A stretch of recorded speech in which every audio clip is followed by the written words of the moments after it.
Welcome back, and we are back with former Secretary of State Mike Pompeo, also a Fox News contributor. Let me point out that we are also following the latest on Tropical Storm Henri. You can look on the side of your screen to get the very latest. We'll be doing that all day. Mr. Secretary, I've got to get your take on the consequences of this cut-and-run pullout of Afghanistan. The historian Bernard Lewis worried that the greatest danger to global stability is when America comes to be seen as harmless as an enemy and treacherous as a friend. This is something Larry Lindsay posted last week, and I want to bring up this Global Times tweet.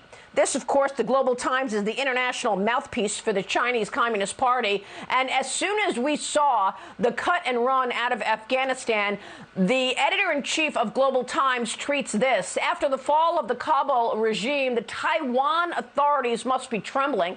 Don't look forward to the U.S. to protect them. Taipei officials need to quietly mail order a 5-star red flag from the Chinese mainland. It will be useful one day when they surrender to the People's Liberation Army. Your thoughts on the long-term consequences and what that tweet from the Global Times indicates, Secretary? Well, Maria, the Global Times is a propaganda mouthpiece for the Chinese Communist Party, so that's just them poking fun at a weak administration in America. But here's the truth of the matter is this debacle will certainly harm America's credibility with its friends and allies. It's already being talked about. You've seen some of it publicly, but there's lots of talk in private about can this president, can this American leadership team that's been assembled around President Biden, can they actually deliver?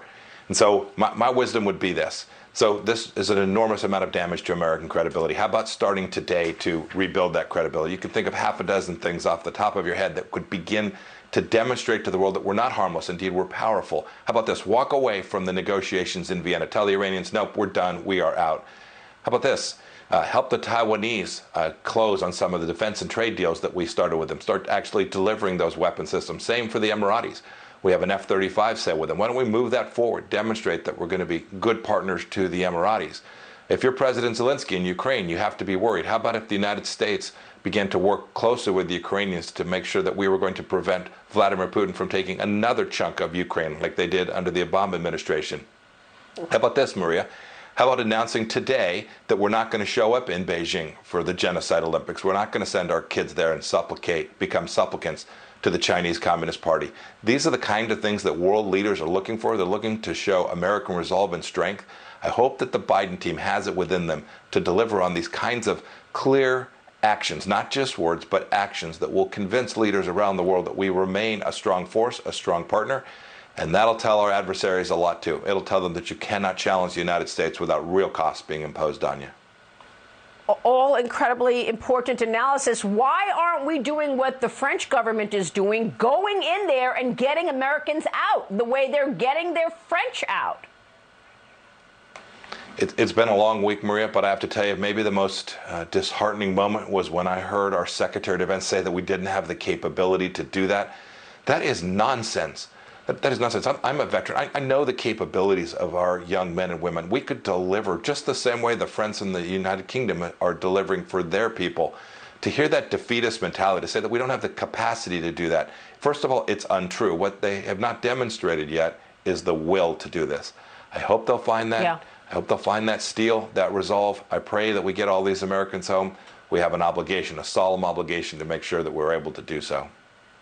Secretary Pompeo, before you go, a question none of us want to ask, but I must. Is Joe Biden mentally capable to be in this role at this moment in time? Boy, I will tell you, this has been a really tough week to watch our president just be so disconnected from the reality we can all see. I pray that they get this right. I hope that President Biden is up to the task. Today, he's demonstrated that in Afghanistan he has failed. The incompetence demonstrated this past week has been tragic. It will have long-lasting implications. I hope they're able to right the ship and get this right. I know every American wishes that for our entire country. Of course. And we are all patriots. Secretary, thanks very much for weighing in this morning. Thank you, Maria. Thanks for having me on. We'll talk soon along the way.